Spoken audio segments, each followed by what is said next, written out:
नमस्कार, आपका स्वागत है। दोस्तों, जितना इंतजार हम दीपावली के पर्व का करते हैं, उतना ही उत्साह लोगों में छठ पूजा को लेकर भी होता है। दीपावली के बाद छठी मैया के स्वागत की तैयारी जोर शोर से शुरू हो जाती है। छठ पूजा का महत्व आपको लोगों की आस्था से पता चल जाता है। छठ पूजा केवल भारत में ही नहीं, बल्कि विदेशों में भी हमारे भारतीय मनाते हैं। हर साल कार्तिक मास के शुक्ल पक्ष की चतुर्थी तिथि को छठ पर्व मनाया जाता है। छठ पूजा का संबंध भगवान सूर्य देव और उनकी बहन माता छठी से होता है। माता छठी की उषा नाम से भी जाना जाता है। इस दिन सूर्य भगवान और छठी मैया की पूजा और उपासना की जाती है। इस व्रत में सूर्य देव की पूजा का बहुत अधिक महत्व होता है। माना जाता है कि सूर्य देव की बहन माता छठी बहुत ही दुलारी और चंचल है, इसीलिए वे जल्दी ही रुष्ट हो जाती है।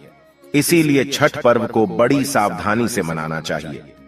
छठ पर्व में ऐसी कोई भी गलती नहीं करनी चाहिए जिससे छठी मैया रुष्ट हो जाए। इस व्रत के नियमों का पालन सावधानी और संपूर्ण निष्ठा के साथ करना चाहिए, तभी माता छठी की कृपा मनुष्य को प्राप्त होती है। छठ पर्व का व्रत संतान प्राप्ति और संतान के उज्जवल भविष्य के लिए बहुत लाभदायी माना जाता है। जो महिलाएं और पुरुष इस व्रत को पूरी श्रद्धा और भक्ति भाव से करते हैं, माता छठी उनकी मुराद अवश्य ही पूर्ण करती है। व्रत का पालन करते वक्त कुछ बातों का विशेष ध्यान रखना चाहिए। तो चलिए दोस्तों, जान लेते हैं छठ पर्व के व्रत से जुड़े महत्वपूर्ण नियम और इस पर्व में कौन सी गलतियां नहीं करनी चाहिए। दोस्तों, अगर आप चैनल पर नए हैं तो इसे सब्सक्राइब जरूर करें। साथ ही वीडियो को लाइक करके कमेंट में जय छठी मैया जरूर लिखें। दोस्तों, छठ का पर्व कार्तिक मास के शुक्ल पक्ष की चतुर्थी तिथि पर नहाए खाए से शुरू होता है। पंचमी को खरना, षष्ठी को डूबते सूर्य को अर्घ्य देना और सप्तमी को उगते सूर्य को जल अर्पित करके व्रत संपन्न किया जाता है। 4 दिन चलने वाले इस पर्व में सूर्य और छठी मैया की पूजा की जाती है। इस दिन रखा जाने वाला व्रत बेहद कठिन माना जाता है, क्योंकि इस व्रत को 36 घंटों तक कठिन नियमों का पालन करते हुए रखा जाता है। इस वर्ष छठ पर्व की पूजा 17 नवंबर से हो रही है, जिसका समापन 20 नवंबर को होगा। बिहार में यह पर्व विशेष तौर पर बहुत हर्षोल्लास के साथ मनाया जाता है। यह व्रत संतान के सुखी जीवन की कामना के लिए किया जाता है। छठ पर्व षष्ठी तिथि से 2 दिन पहले यानी चतुर्थी से नहाए खाए से आरंभ हो जाता है और इसका समापन सप्तमी तिथि को पारण करके किया जाता है। छठ पर्व पूरे 4 दिनों तक चलता है। इस पर्व में मुख्यतः सूर्य देव को अर्घ्य देने का सबसे ज्यादा महत्व माना गया है। पहला दिवस नहाए खाए। छठ पर्व का पहला दिन, जिसे नहाए खाए के नाम से जाना जाता है, उसकी शुरुआत कार्तिक शुक्ल चतुर्थी से होती है। सबसे पहले घर की सफाई कर उसे पवित्र किया जाता है। उसके बाद व्रती अपने नजदीक में स्थित गंगा अथवा अन्य पवित्र नदी अथवा तालाब में स्नान करता है। अगर ऐसा संभव नहीं है तो घर में पवित्र नदियों का स्मरण करते हुए स्नान करना चाहिए। इस दिन घर को गंगा जल छिड़क कर पवित्र करना चाहिए और भोजन बनाने में भी गंगा जल का प्रयोग करना चाहिए। जो व्यक्ति व्रत कर रहा है वह इस दिन केवल एक ही बार भोजन करता है। भोजन में कद्दू की सब्जी, मूंग दाल, चना दाल, चावल आदि का प्रयोग करना चाहिए। तली हुई पूरियां, पराठे आदि खाना वर्जित होता है। इस दिन भोजन कांसे के अथवा मिट्टी के बर्तन में ही पकाना चाहिए। खाना पकाने के लिए आम की लकड़ी और मिट्टी के चूल्हे का इस्तेमाल करना चाहिए। जब भोजन बनकर तैयार हो जाता है तो सर्वप्रथम व्रती को खाना चाहिए और उसके बाद परिवार के अन्य सदस्य खा सकते हैं। इस वर्ष नहाए खाए 17 नवंबर को है। इस दिन सूर्योदय सुबह 6:45 पर होगा। वही सूर्यास्त 5:27 पर होगा। दूसरा दिवस खरना तिथि। छठ पर्व का दूसरा दिन, जिसे खरना अथवा लोहंडा के नाम से जाना जाता है, यह कार्तिक महीने की शुक्ल पक्ष की पंचमी को मनाया जाता है। इस दिन व्रत करने वाले को पूरा दिन उपवास रखना पड़ता है। इस दिन अन्न तो दूर, सूर्यास्त से पहले पानी की एक बूंद भी ग्रहण नहीं करते हैं।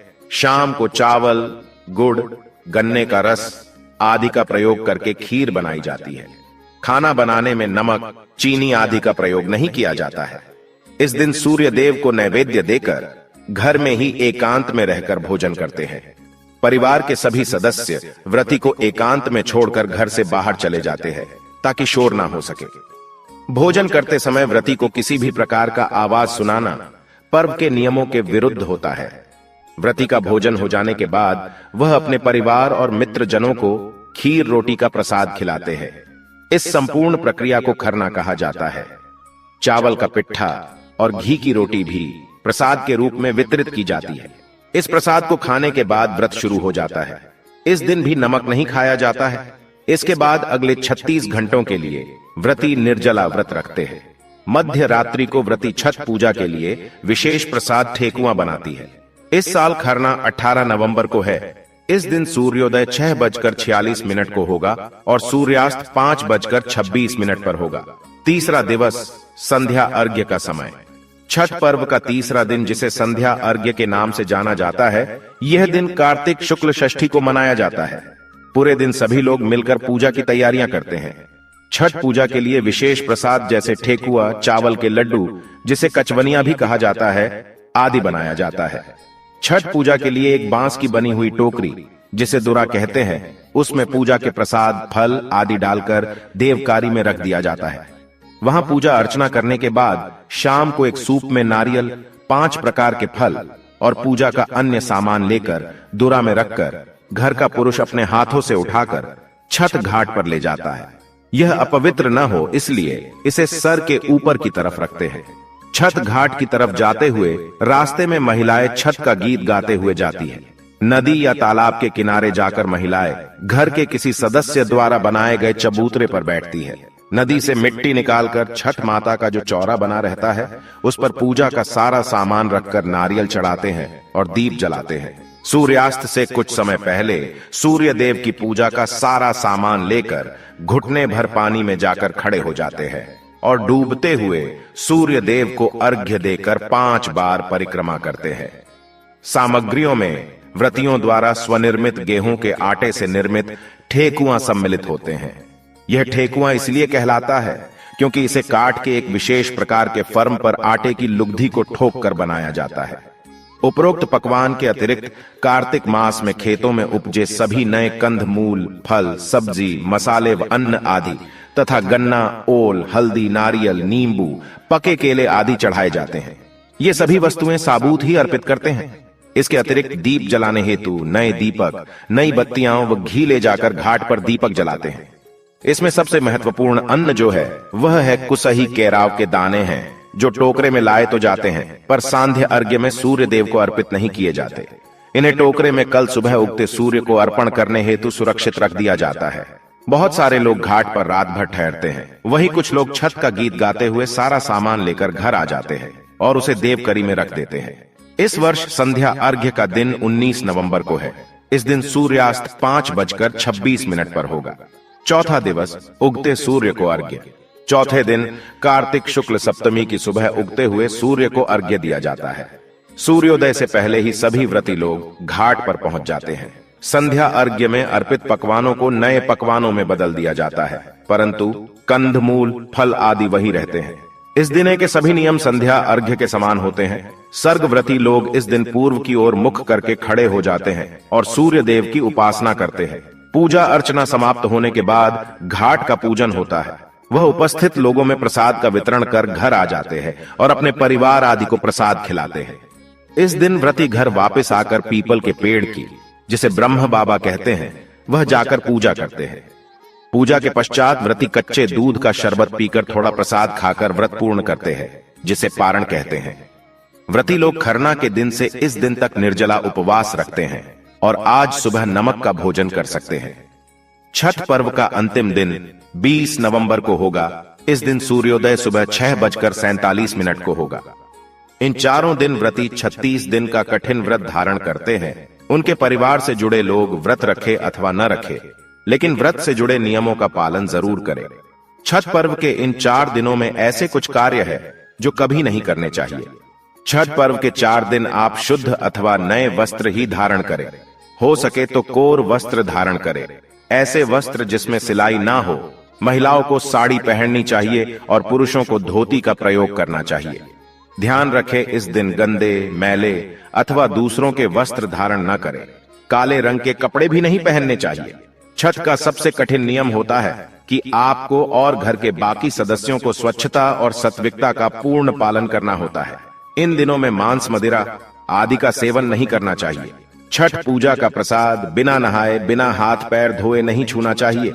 घर के चारों कोनों में स्वच्छता होनी चाहिए। अगर घर में गंदगी हो तो छठी मैया घर में प्रवेश नहीं करती है। जो व्यक्ति छठ पर्व का व्रत रखता है उसे बिस्तर पर नहीं सोना चाहिए, जमीन पर ही चादर बिछाकर सोना चाहिए। जिस स्थान पर व्रती सोता है उस स्थान पर अन्य व्यक्ति को नहीं सोना चाहिए। खासकर जमीन पर सोना ही अत्यंत शुभदायी माना जाता है। छठ पर्व के दौरान लहसुन, प्याज, मांसाहार, धूम्रपान, गुटखा, तंबाकू आदि चीजों का सेवन भूल से भी नहीं करना चाहिए। व्रत रखने वाले व्यक्ति को ब्रह्मचर्य का पालन करना चाहिए और सात्विक आहार ही लेना चाहिए। छठ पर्व के दौरान पति पत्नी को शारीरिक संबंध नहीं बनाना चाहिए, इससे व्रत का खंडन हो जाता है। पति पत्नी को अलग ही सोना चाहिए, अन्यथा माता छठी रूठ जाती है और दंड देती है। छठ पर्व के दौरान महिलाएं घाट पर जमा हो जाती हैं। उस समय पर इस बात का ध्यान रखें कि आपको अपने मन को शांत रखना है। उस स्थान पर लड़ाई झगड़ा नहीं करना चाहिए, दूसरों को अपशब्द नहीं कहने चाहिए, अन्यथा पूजा विफल हो जाती है। पूजा के दौरान मन में गंदे विचार, किसी के प्रति द्वेष की भावना नहीं रखनी चाहिए। इस समय पर क्रोध नहीं करना चाहिए और पाप भी नहीं करना चाहिए, इससे छठी मैया रुष्ट हो जाती है। सूर्य को अर्घ्य देते समय बांस के सूप या टोकरी का महत्व होता है, पर उस सूप का उपयोग करने से पहले उसे अच्छे से गंगा जल से धोकर स्वच्छ करें, क्योंकि जो सूप आप बाजार से खरीद कर लाते हैं उसे कई लोग स्पर्श करते हैं, इससे सूप अशुद्ध और अपवित्र हो जाता है। ऐसे सूप से सूर्य देव की उपासना नहीं करनी चाहिए, इसीलिए उसे अच्छे से स्वच्छ करके ही इस्तेमाल करें। छठ पूजा का एक और महत्वपूर्ण हिस्सा होता है, वह है उसमें बनाया जाने वाला प्रसाद। जौ, गेहूं, गुड़ से ठेकुआ बनाया जाता है। यहाँ पर हम आपको बताना चाहते हैं कि बाहर से आटा खरीदकर उससे प्रसाद ना बनाएं। गेहूं खरीदकर उसे सबसे पहले सूर्य की धूप में सुखाना चाहिए। ध्यान दे कि पशु पक्षी चोंच ना मारे और किसी व्यक्ति का पैर भी ना लगे। उस गेहूं को अच्छे से साफ करके ही प्रसाद बनाएं। उस प्रसाद को चखकर झूठा भी नहीं करना चाहिए। दोस्तों, अंतिम बात, कई लोग व्रत के समाप्त होने के बाद दान करना भूल जाते हैं, इससे उनका संपूर्ण व्रत विफल हो जाता है। व्रत के पश्चात दान करना बहुत आवश्यक होता है। छठ पर्व का व्रत दान करने के बाद ही पूर्ण हो जाता है, इसीलिए व्रत के बाद दान धर्म जरूर करें। तो दोस्तों, इस प्रकार से छठ पर्व का व्रत रखना चाहिए और व्रत से जुड़े नियमों का पालन करना चाहिए। उम्मीद है आपको यह जानकारी अच्छी लगी होगी। हम कामना करते हैं कि आपका व्रत सफल हो और खंडित ना हो। छठी मैया की कृपा आप सभी को प्राप्त हो। उम्मीद है आपको यह जानकारी अच्छी लगी होगी। वीडियो को लाइक जरूर करें और कमेंट में जय छठी मैया और जय सूर्य देव जरूर लिखें। साथ ही चैनल को सब्सक्राइब करें। आप सभी का धन्यवाद।